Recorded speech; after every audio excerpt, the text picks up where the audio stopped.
Hello friends, कैसे हो आप लोग? आई होप अच्छे होंगे। तो चलिए हम अपनी क्लास स्टार्ट करते हैं। ग्लोबल रिस्पॉन्सिबल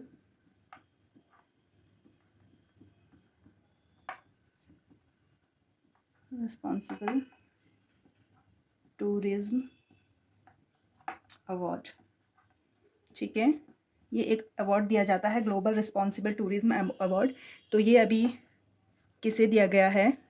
तो ये दिया गया है केरला को। ठीक है, केरल को दिया गया है 2023 का। ठीक है, तो चलिए थोड़ा सा केरल के बारे में जानकारी ले लेते हैं। केरल की कैपिटल मैंने आपको बताई थी, तिरुवनंतपुरम। ठीक है, तिरुवनंतपुरम। जो यहाँ के सीएम हैं वो हैं पिनाराई विजयन। ठीक है, जो यहाँ के गवर्नर हैं वो हैं मोहम्मद आरिफ खान। इन पे अभी केरल सरकार ने क्या कर रखा है, इन पे केस कर रखा है सुप्रीम कोर्ट में। वो केस ये है कि इन्होंने अभी बहुत सारे इनके पास जो अधिनियम हैं वो इन्होंने रखे हुए हैं, लेकिन उन्हें अधिनियमों को आगे फॉरवर्ड नहीं किया है। ठीक है, इसलिए इन पे केस किया हुआ है। चलिए, अच्छा, केरल के बारे में मैं आपको एक बात बता दूं कि केरल में एक बहुत क्वेश्चन पूछा जाता है कई बार, जैसे ग्रुप डी वगैरह में या एसएससी वगैरह में क्वेश्चन पूछा जाता है कि नील कुरंजी का जो फूल होता है वो क्या, मतलब कितने वर्ष में उगता है और कहाँ पाया जाता है। तो इसके बारे में मैं थोड़ा सा आपको बता देती हूँ कि केरल में एक नेशनल पार्क है, अच्छा नहीं, राष्ट्रीय उद्यान है या नेशनल पार्क है, नेशनल पार्क है। ठीक है, उसका नाम है इरवाकुलम। ठीक है, इरवाकुलम नेशनल पार्क है जो। ठीक है, यहाँ पे क्या है, नील कुरंजी का फूल उगता है, नील कुरंजी। ठीक है, नील कुरंजी का क्या है, फूल है, ये उगता है। तो ये फूल 12 वर्ष में एक बार उगता है। ठीक है, 12 वर्ष में एक बार। ठीक है, तो ये इसी इरवाकुलम नेशनल पार्क, जो इरवाकुलम नेशनल पार्क है, यहीं पे जो दक्षिण भारत की सबसे ऊंची चोटी है, सबसे ऊंची चोटी अन्नामुडी। ठीक है, तो ये भी यहीं पे है, और ये कितने मीटर है, ये है 2695 मीटर।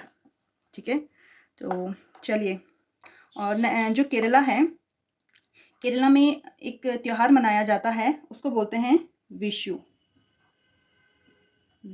ठीक है, तो ये क्या है, ये नववर्ष का त्यौहार है, यहाँ पे नया साल होता है ना, तो ये विशु मनाते हैं यहाँ पे। ठीक है, ओणम यहाँ पे मनाया जाता है, ओणम। ठीक है, ओणम यहाँ पे ऐसे मनाया जाता है जब खेती, इनकी जो फसल होती है उसकी कटाई हो जाती है, तो उसके उपलक्ष्य में ये ओणम मनाया जाता है। ठीक है, यहाँ के 2 शास्त्रीय नृत्य बहुत फेमस हैं, शास्त्रीय नृत्य। ठीक है, बहुत फेमस हैं, तो वो है, एक है कथकली और दूसरा है मोहिनी अट्टम। ठीक है, तो ये शास्त्रीय, और पूरे भारत में कुल 8 शास्त्रीय नृत्य हैं, ये आप देख लीजिएगा, और ना आने वाले टाइम में मैं आपको बता दूंगी, जो अगर कहीं पे आएगा ऐसा डिस्कशन तो मैं आपको बता दूंगी। बाकी मैंने आपको ये बता दिया है, इसको नोट कर लीजिए। ठीक है, एक क्वेश्चन और पूछा जाता है, एक नेशनल पार्क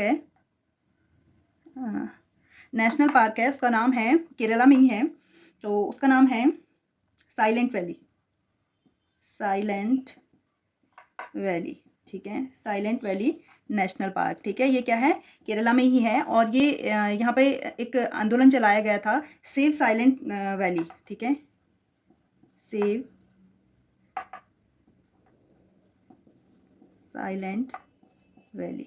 ठीक है, तो ये चलाया गया था, तो किसके, ये स्लोगन था जो, ये किसके द्वारा बोला गया था, तो ये थी सुगाथा कुमारी।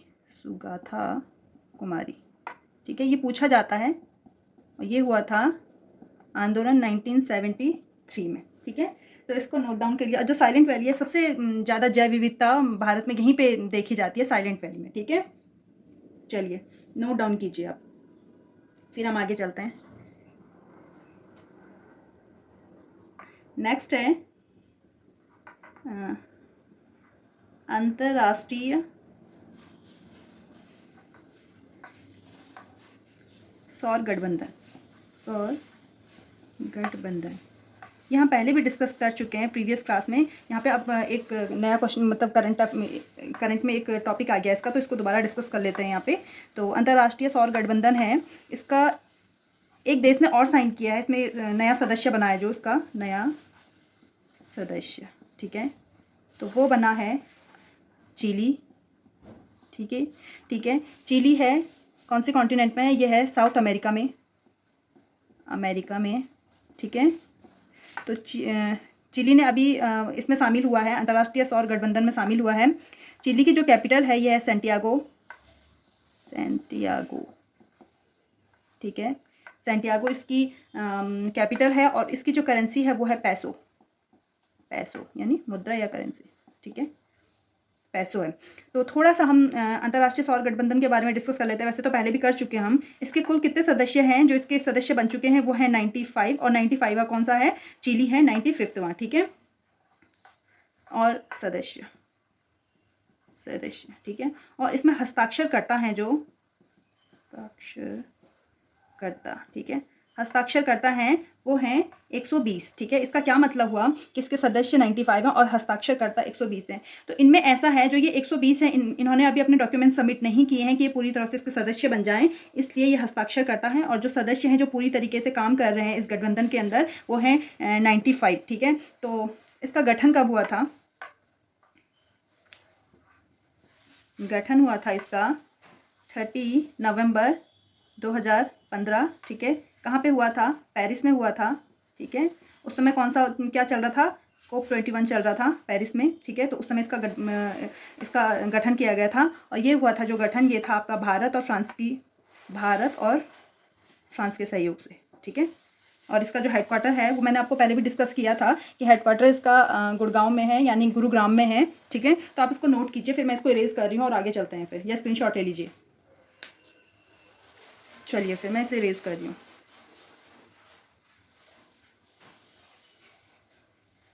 आप चैनल को सब्सक्राइब भी कीजिए अगर आप चैनल देखते हैं या वीडियोस देखते हैं, क्योंकि और आगे और भी अच्छी अच्छी वीडियोस आपको मिलेगी, अच्छा कंटेंट मिलेगा। इसलिए आप चैनल को लाइक कीजिए, शेयर कीजिए और सब्सक्राइब कीजिए, ठीक है। क्योंकि कुछ टाइम बाद मैं मैथ्स की क्लासेस भी इसमें स्टार्ट करने जा रही हूँ, और आपको मतलब बहुत ईजी वे में मैथ्स पढ़ाई जाएगी, इसमें बहुत बेसिक मैथ्स पढ़ाई जाएगी, बिल्कुल बेसिक उससे। तो आप प्लीज़ लाइक कीजिए, शेयर कीजिए चैनल को और सब्सक्राइब कीजिए। चलिए तो आगे चलते हैं। और अच्छा एक बात बताइए, यहाँ पे अभी, वैसे मैंने प्रीवियस क्लास में डिस्कस किया, बट यहाँ पे भी कर लेते हैं। G20 का स्थायी सदस्य, मतलब एक सदस्य और शामिल हुआ है इसमें, ठीक है, स्थायी सदस्य जो शामिल हुआ है, ठीक है। तो कौन बन गया है? वो है अफ्रीकन यूनियन,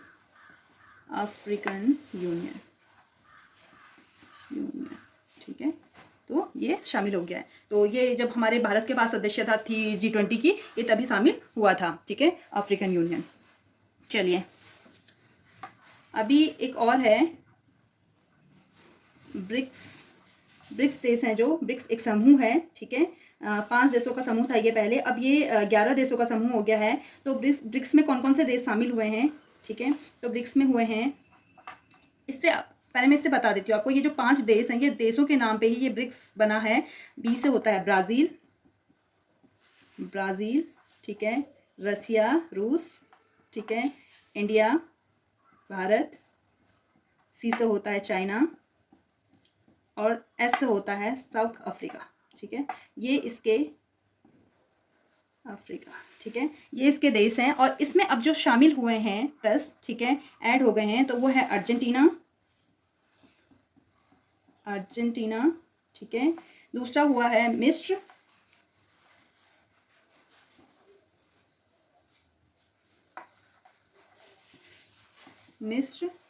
इथियोपिया,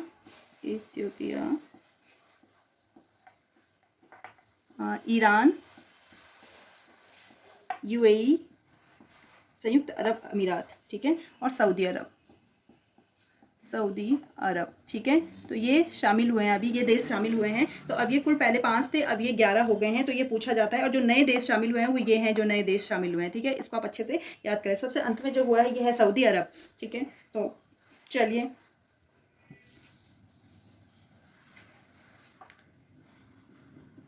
एक है सैयद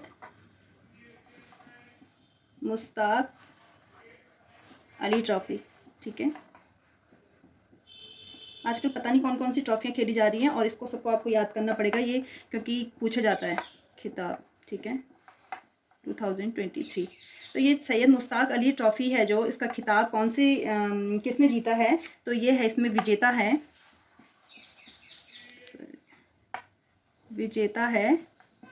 पंजाब, और उप विजेता है बड़ौदा, ठीक है। ये है उप विजेता है, ठीक है। तो जो ये सैयद मुश्ताक अली ट्रॉफ़ी है, किससे रिलेटेड है? ये है क्रिकेट से रिलेटेड है। और ये किसके द्वारा की कराई जाती है? तो ये बीसीसीआई के द्वारा कराई जाती है। बीसीसीआई के अभी अध्यक्ष बने हैं, हाल मतलब काफ़ी टाइम हो गया है, तो मैं आपको बता दूं, इनका नाम है रोज़र विनी, ठीक है। तो ये इसके अध्यक्ष बने हैं। तो और ये बीसीसीआई के द्वारा ही कराई जाती है। और ये एक टाइप की ऐसी T20 घरेलू क्रिकेट, मतलब क्रिकेट की T20 है, घरेलू वाली होती है जो, ठीक है। तो चलिए आगे चलते हैं।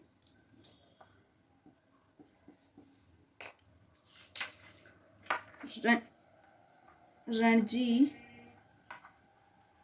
ट्रॉफी, ये भी क्रिकेट से रिलेटेड है, ठीक है। 2022-23, ठीक है। इसमें जो विजेता है वो है सौराष्ट्र, और जो उप विजेता है वो है बंगाल,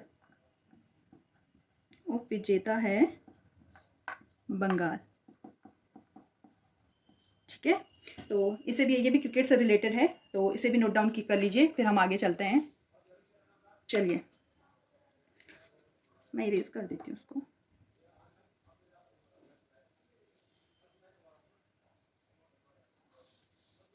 चलिए, तो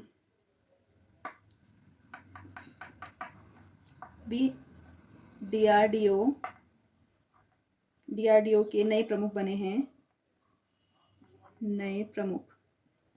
ठीक है। तो कौन बने हैं? वो हैं समीर वी कामत, और इससे पहले जो थे वो थे जी सतीश रेड्डी,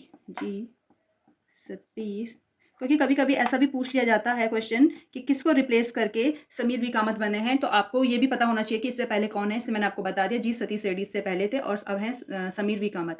चलिए, जो डीआरडीओ इसका जो गठन हुआ था 1958 में, और 1958 में ही नासा का भी गठन हुआ था। ये अमेरिकन स्पेस एजेंसी है नासा का, जैसे हमारे यहाँ इसरो है वैसे ही नासा है अमेरिका में। तो नासा का गठन भी 1958 में ही हुआ था, 17 जुलाई 1958 में, ठीक है। तो चलिए, डीआरडीओ की हमारे लिए सबसे बड़ी देन क्या है? जो इसने सबसे पहले हमारे भारत को जो दिया है वो है integrated guided missile development programme, ठीक है। Integrated guided missile development programme है जो, ये हमारे एपीजे अब्दुल कलाम, ठीक है, जो हमारे राष्ट्रपति भी रह चुके थे, और हमारे देश के बहुत अच्छे साइंटिस्ट भी थे, ठीक है। उन्हीं के द्वारा ये integrated guided missile development programme लाया गया, जिसके तहत बहुत सारी मिसाइल जैसे अग्नि, पृथ्वी, नाग, आकाश, ये सब इसी के तहत बनाई गई थी ये मिसाइलें, ठीक है। तो जो हमारे एपीजे अब्दुल कलाम जी हैं, इनको मिसाइल मैन भी कहा जाता है, ठीक है, मिसाइल मैन ऑफ इंडिया, ठीक है। ये प्रोग्राम इन्होंने ही दिया था। तो चलिए,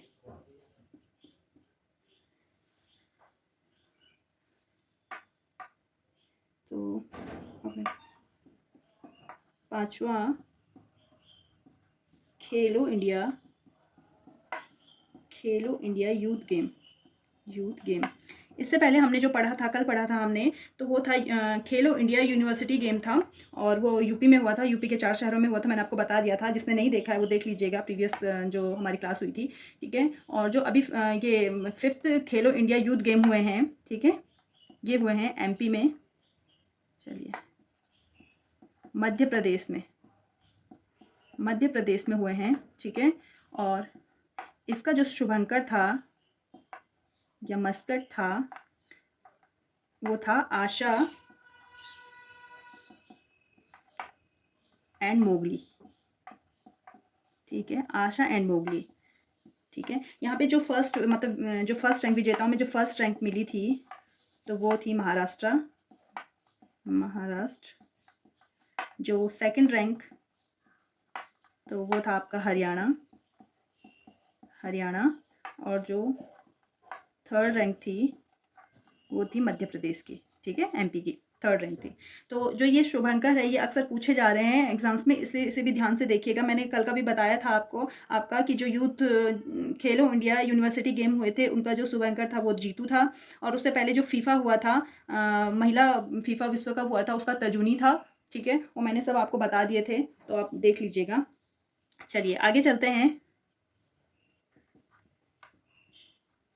ओजोन दिवस, ये अक्सर एग्जाम में, ये ओजोन दिवस तो कई बार पूछा गया है, ठीक है। तो और हर एग्जाम में पूछा, चाहे बड़ा एग्जाम हो, छोटा लेवल का एग्जाम हो, हर एग्जाम में पूछा जाता है। तो ये 16 सितंबर को मनाया जाता है, ठीक है। ये क्यों मनाया जाता है 16 सितंबर को? क्योंकि 16 सितंबर 1987 में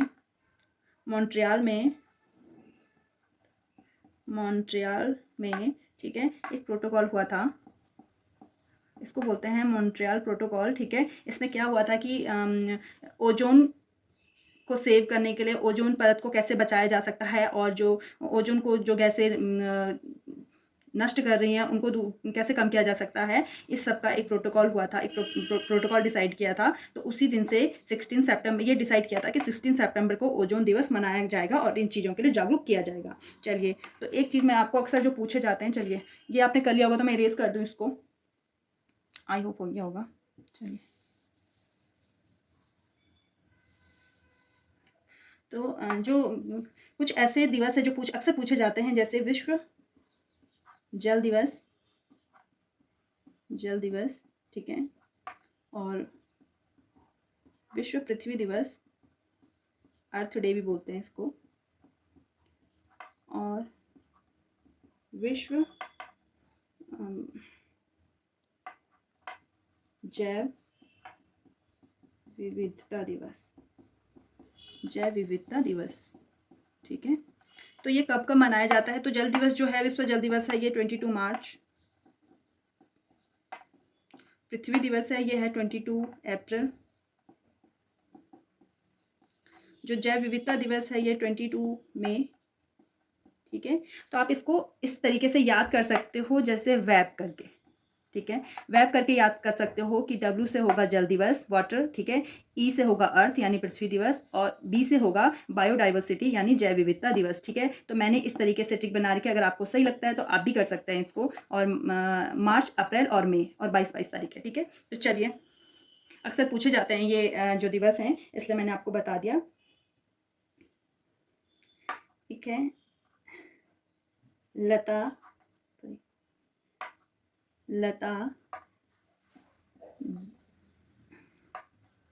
दीनानाथ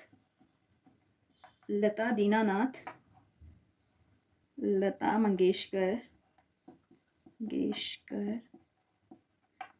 पुरस्कार, ये किसको दिया गया था? 2023 का, ठीक है। ये क्या है ये पुरस्कार? ये जो हमारी लता मंगेशकर जी थी, उनकी याद में दिया जाता है, ठीक है। और जो लता दीनानाथ, ये इनके पिता का नाम था, ठीक है। तो ये इनके पिता का नाम भी इसमें जोड़ा गया है। तो लता मंगेशकर पुरस्कार जो 2023 का दिया गया था, ये दिया गया था इनकी ही बहन आशा भोसले जी को, ठीक है। ये इनकी ही बहन है, और ये शुरुआत इसकी हुई थी, शुरुआत हुई थी 23 अप्रैल 2022 से, ठीक है। जो पहला दिया गया है, पहला दीनानाथ लता मंगेशकर पुरस्कार दिया गया है, ये दिया गया हमारे यशस्वी प्रधानमंत्री नरेंद्र भाई मोदी जी को, ठीक है।